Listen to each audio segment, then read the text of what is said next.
Baik,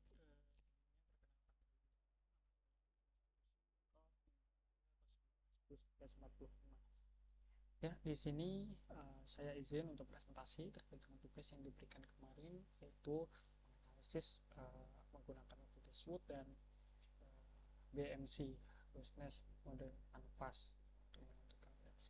Di sini saya menggunakan uh, studi kasus bisnis saya sendiri, yaitu agensi kreatif di bidang untuk membantu para UMKM. Tentunya ini berada di Kabupaten Ngawi, ya, untuk membantu para UMKM bisnis untuk bisa membangun visibilitasnya melalui inovasi digital maupun kreatif dengan menggunakan cara membuat produksi konten kreatif, lalu kemudian mem, uh, memberikan layanan manajemen konten media sosial, dan kemudian kampanye iklan. Nah, di sini saya ingin terlebih dahulu menjelaskan terkait dengan company profile terlebih dahulu, nanti agar relevan dengan SWOT analisis dan bisnis model canvasnya gitu.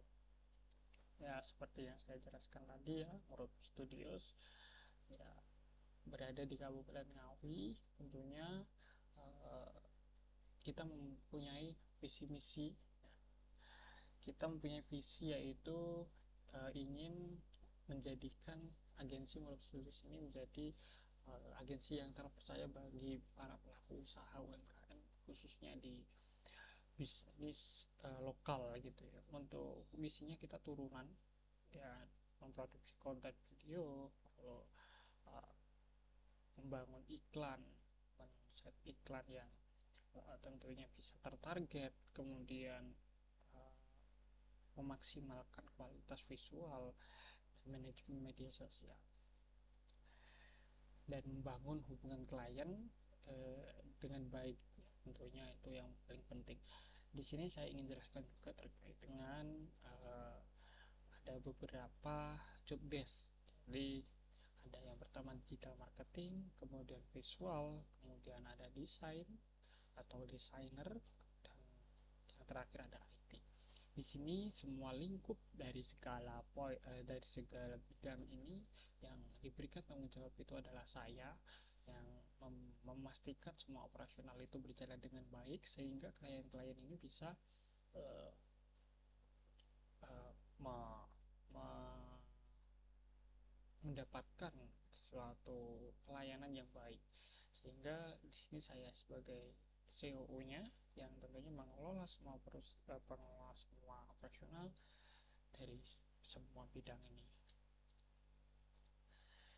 Nah, kemudian di sini ada uh, service kita, layanan kita yang kita berikan, ada assessment strategis, kemudian marketing, branding, dan advertising, dan website gitu ya. Jadi kita ada beberapa layanan uh, yang tentunya ini bisa membantu untuk para pebisnis UMKM, dan nggak hanya UMKM saja, ya, UMK juga bisa.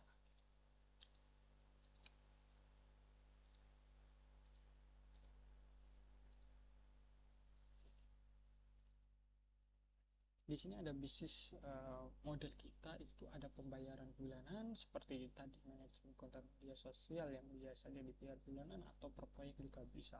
Ini per proyek artinya seperti contohnya adalah uh, ada adjust, jadi ada adjustment, uh, misal klien minta buatin ke website gitu kan, jadi kita memberikan suatu sistem pengembangan website, layanan itu. Jadi pembayarannya per project. Bisa juga manajemen konten media sosial per project juga bisa, iklan, kegiatan iklan. Nah, di sini ada skema income kita. Tentunya ada beberapa skema income, ya, karena di sini waktunya saya mengejar waktu agar tidak terlalu lama. Di sini saya ingin menyampaikan beberapa poin yang penting saja. Di sini untuk ada skema income ada 4. Ada fee based service, jadi pembayaran berdasarkan layanan tertentu. Jadi kalau misal klien ingin penyesuaian bagaimana layanan ini bisa istilahnya, atau service ini bisa maksimal buat kita dan klien. Kalau ada retainer based service, ya jadi klien membayar bulanan seperti tadi, misal pengelolaan media sosial, kemudian pengelolaan ya digital advertising, iklan, meta ads, itu bisa per bulan juga. Kemudian project based service, pembayaran satu kali per project, seperti pembuatan situs website, kampanye marketing, dan lain-lain seperti itu. Dan ada revenue sharing model, ini yang kita berjalan sekarang, yaitu ada klien tertentu Murup Studio sini kita berikan suatu layanan yang sangat spesial. Tentunya kita memberikan harga pokok yang murah, dan kemudian untuk add fee performa fee-nya itu berdasarkan omset. Jadi kalau misal omsetnya 10, omset setiap kelipatan 10 juta itu kita diberikan uang performa fee 250 kelipatan. Jadi kalau misal 10 juta sekian, 20 juta sekian, 50 juta sampai 100 juta. Nah, di sini kita sebelum masuk ke dalam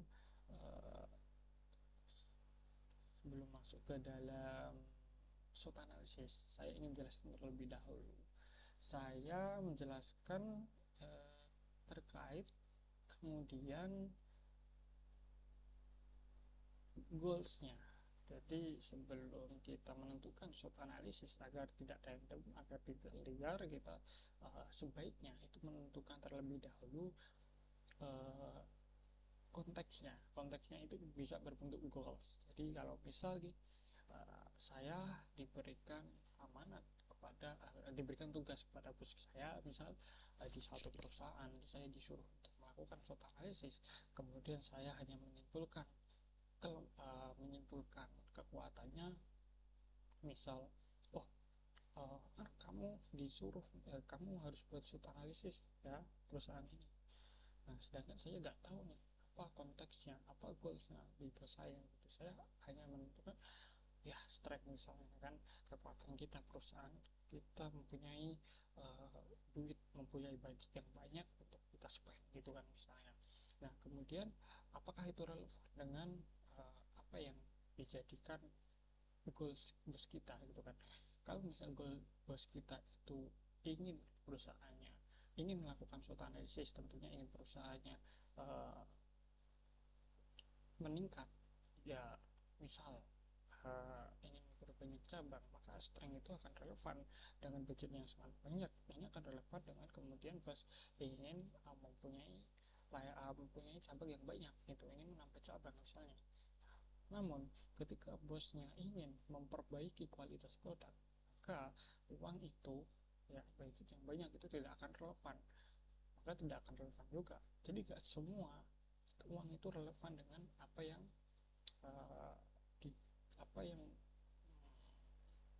menjadikan suatu kualitas produk itu menjadi baik. Jadi liar gitu kalau kita gak tentukan konteksnya. Jadi alangkah baiknya saya di sini ingin menentukan konteksnya terlebih dahulu agar semuanya tidak liar kemana-mana.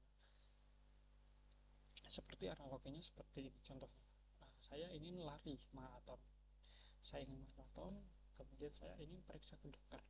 Ya, saya periksa ke dokter tujuannya ingin supaya dilihat cross check semua kesehatannya dan memastikan saya bisa mencapai finish berapa kilo, misalnya sekian kilo. Nah, saya pergi ke dokter, lalu dokter memeriksa gigi saya gitu kan. Apakah itu relevan? Tidak relevan dengan saya ingin konteksnya ini berlari jauh, yang diperiksa adalah gigi meskipun gigi saya sehat gitu misalnya. Lalu apa yang diperiksa? Seharusnya yang diperiksa adalah jantung, paru-paru, kemudian sendi-sendi kaki. Nah, seperti itu analogi gampangnya. Jadi saya tentukan dulu konteksnya. Goalsnya itu adalah saya ingin memperbaiki sistem operasional yang lebih solid dan baik, ingin meningkatkan kualitas operasional yang solid dan memperbaiki layanan operasional yang lebih baik gitu. sebelum saya mengekspansi pasar, tentunya ada beberapa teman saya yang pengen mengekspansi pasar, tetapi saya yakin ketika kita mendapatkan beberapa klien, SDM atau operasional kita belum, atau sistem kita itu belum bisa maksimal gitu. Ada, karena kita sudah ada beberapa klien yang tidak banyak, tetapi saya menilai bahwa ya kita belum layak gitu, kita harus perbaiki dulu internal kita gitu, harus saya seperti itu. Nah, di sini uh, ada beberapa yang sudah saya petakan, poin-poin ya yang menjadi kekuatan, lalu apa problemnya, apa kelemahannya, apa uh, bahayanya gitu kan. Nah, di sini ada beberapa yang perlu saya jelaskan, yaitu strength. Kita mempunyai kekuatan, yaitu kita mempunyai tim yang lengkap, job desk-nya jelas, peralatannya juga lengkap, ekosistem kreator kita sudah terbangun. Tapi ada beberapa kelemahan juga. Apa? Ya, operasional masih terpusat pada saya. Jadi kalau saya nggak ada, ya sistem semua nggak akan bisa jalan. Ya sama aja gitu, job desk-nya jelas, tapi kalau nggak ada saya, ya nggak jalan, itu sama aja, sistemnya jadi belum maksimal. Kemudian koordinasi kurang maksimal, dan channel akuisisi klien itu hanya melewati eh, relasi personal, jadi bukan dari eksternal. Artinya relasi personal itu hanya dari kenalan, relasi gitu, bukan dari media sosial atau dari telinga ke telinga seperti itu. Itu yang menjadi PR kita. Kemudian kurangnya konsistensi membuat konten internal. Jadi tim-tim kita itu memang kurang konsisten untuk membuat konten, kurang konsisten untuk berkumpul gitu kan, karena memang ada beberapa kegiatan yang di luar kerja ini gitu. Kemudian opportunity, ya, jasa ya pastinya meningkat karena ada beberapa bisnis di sini yang sudah membuka atau berkembang karena memang menambahnya para pengunjung atau pekerja itu kan. Nah, kemudian ada threats atau bahayanya ini apa gitu kan, ancamannya ini apa. Ancamannya ya kompetitor lama ini sudah menguasai berbagai titik, jadi kita mempunyai kompetitor yang mereka sudah mempunyai titik-titik di mana itu adalah target kita. Itu menjadi PR kita, bagaimana kita bisa merebut pasar dengan kualitas, dengan persaing yang baik gitu. Nah, di sini agar semua asumsi ini tidak liar atau tidak hanya berdasarkan asumsi gitu lah. Jadi saya juga menghitung dari segi surat kuantitatifnya juga, dan surat kuantitatifnya ini hanya pada internal karena memang problemnya ada di internal. Jadi ada 3 orang yang saya ingin bagikan kuesionernya gitu. Saya bagikan kuesionernya, ini ada 3 orang yang masing-masing ada skala kepentingannya ini berdasarkan bobot 1-5, dari 1 tidak penting hingga 5 sangat penting, dan skala pengaruh untuk rating 1-4. Jadi ada satu pengaruhnya, pengaruh bobotnya itu aspeknya sangat kecil atau sangat besar pengaruhnya gitu. Ini menjadi PR. Jadi di sini saya sudah petakan, dan hasilnya ini saya hitung manual menggunakan spreadsheet, dan ya hasilnya menunjukkan bobot ini ya ada masing-masing strength, kekuatannya ada 3,45, kemudian weakness atau kelemah 3,88, peluangnya itu cukup lumayan besar ada 4, lalu ancamannya 3,84. Nah, ini yang menjadi PR kita. Tentunya ini relevan, semua aspek SWOT analis ini relevan dengan apa yang kita, goals kita, konteks kita gitu, relevan. Dari perhitungan tersebut ya, jadi diperoleh nilai X atau selisih strength dikurangi weakness ini sebesar -0,42, dan nilai Y atau selisih opportunity itu dikurangi trade sebesar plus 0,16 gitu kan.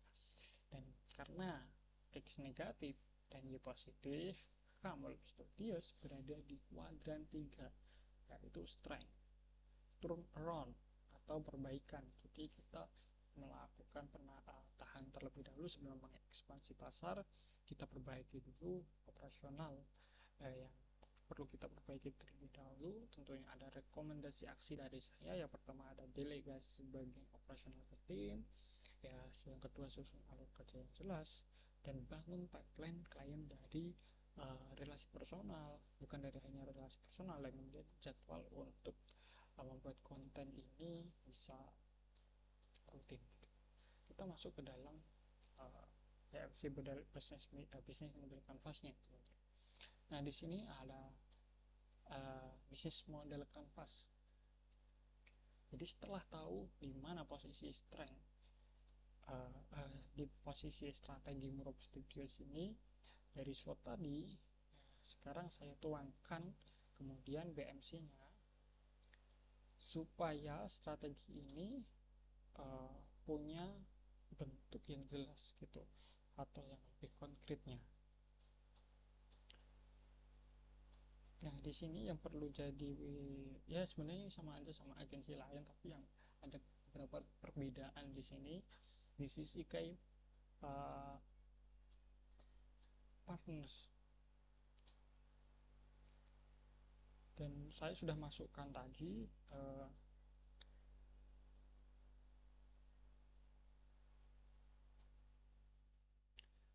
beberapa kayak partners yang mungkin memang unik gitu kan. Kenapa kok ini, kenapa kok gak yang lain gitu kan. Dan kayak activities ini saya sudah masukkan pengembangan dan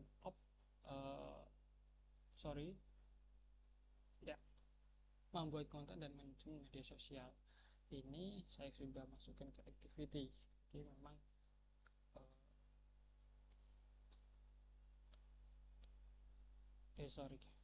kita masuk ke dalam key partners dulu.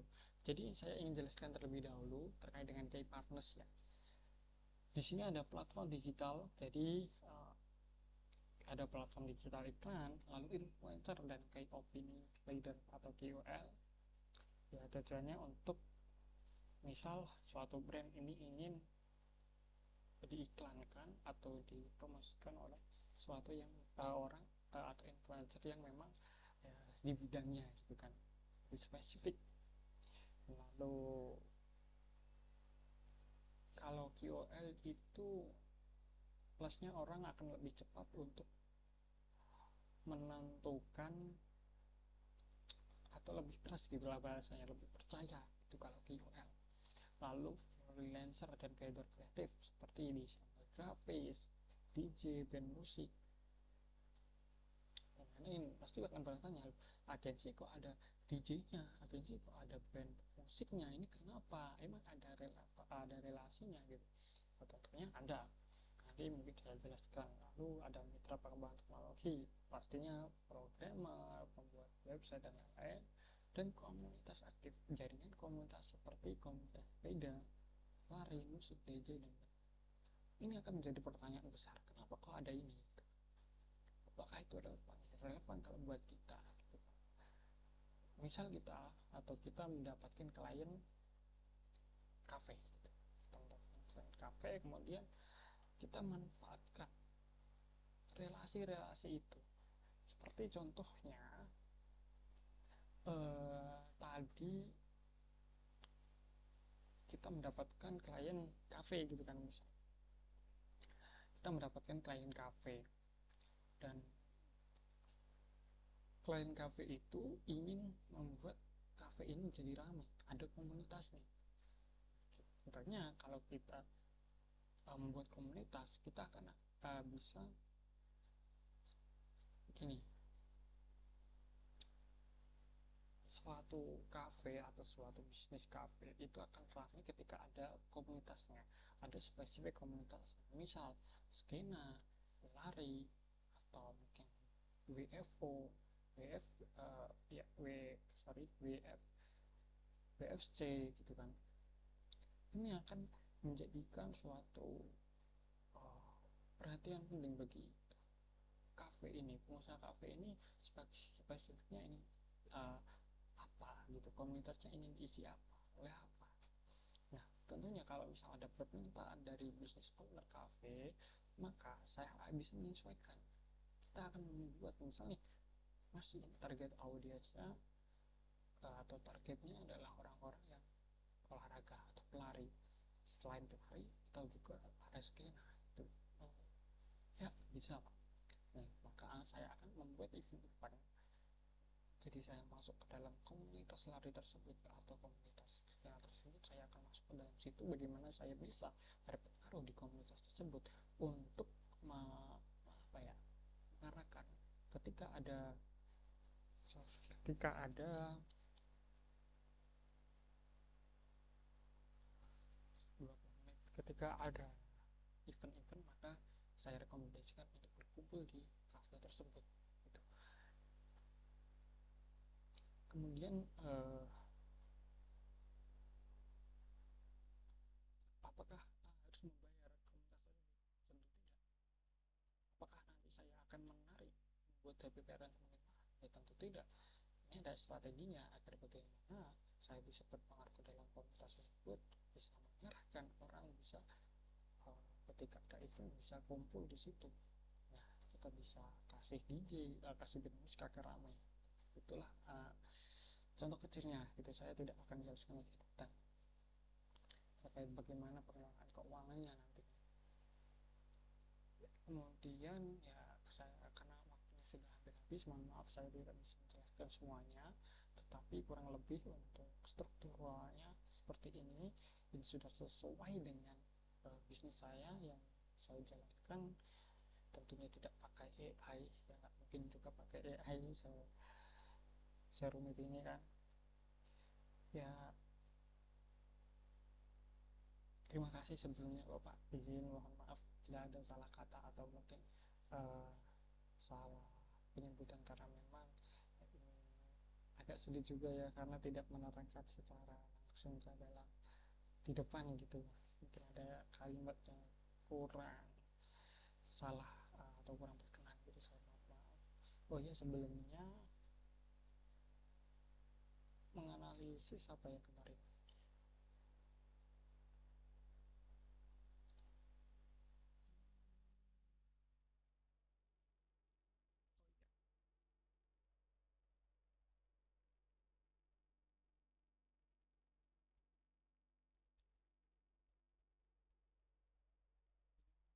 beberapa postingan saya yang 30 postingan tentang ya sangat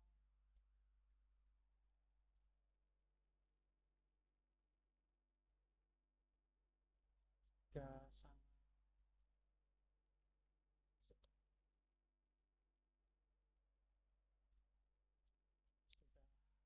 ada beberapa konten yang saya upload.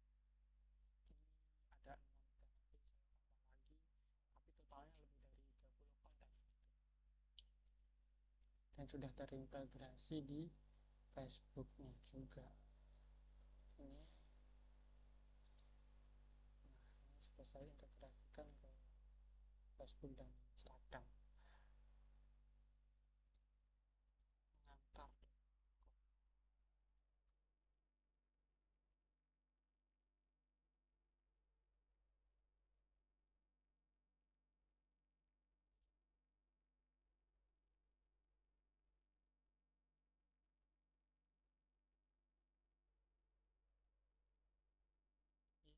saya ingin jelaskan terlebih dahulu dengan mengantar.com. Saya sudah login sebenarnya, semoga tidak lupa. Jadi mengantar.com ini merupakan platform pengiriman membantu para seller online maupun offline untuk mengirim barang ya. Dan mengantar.com ini menyediakan jasa pengantaran dan berkolaborasi dengan ekspedisi seperti JNE dan lain-lain. Dan value profesional utamanya ini ketika return barangnya, maka ongkirnya gratis gitu. Ini cukup menarik sekali ya, menjadi suatu value gitu, beda dari yang lain. Dan untuk fitur ini ada diskon. Nah, ya, ini ada diskon ongkos kirim, jadi mulai dari 20%, kemudian gratis ongkir untuk paket yang return, pembalian, dan pencairan dana COD setiap hari, ya, dan termasuk weekend juga. Ini bagus banget, hal pelacaan paket real time banyak banget untuk value proposition mengantar.com ini. Untuk targetnya ini adalah uh, ya untuk targetnya tadi seller atau individu yang punya bisnis seperti itu, dan cukup menarik karena mengantar ini sistem di atas sistem gitu kan, bisa membandingkan harga di delivery antar ekspedisi gitu. Ini cukup lumayan bagus menurut saya. Mengantar.com ini sangat berguna bagi para pengusaha seller yang yang mempunyai barang, karena ini sistem di atas sistem real time, jadi bisa memantau secara langsung bagaimana proses pembayarannya itu, bagaimana, apakah pengembalian ataukah sudah diterima gitu, dan bisa dicarikan secara uh, secara real time gitulah istilahnya. Bisa gak hanya dari Senin sampai Jumat, tetapi Sabtu Minggu kayaknya bisa gitu kayaknya, tapi bisa saja tuh. Ya, ini kiriman 20%.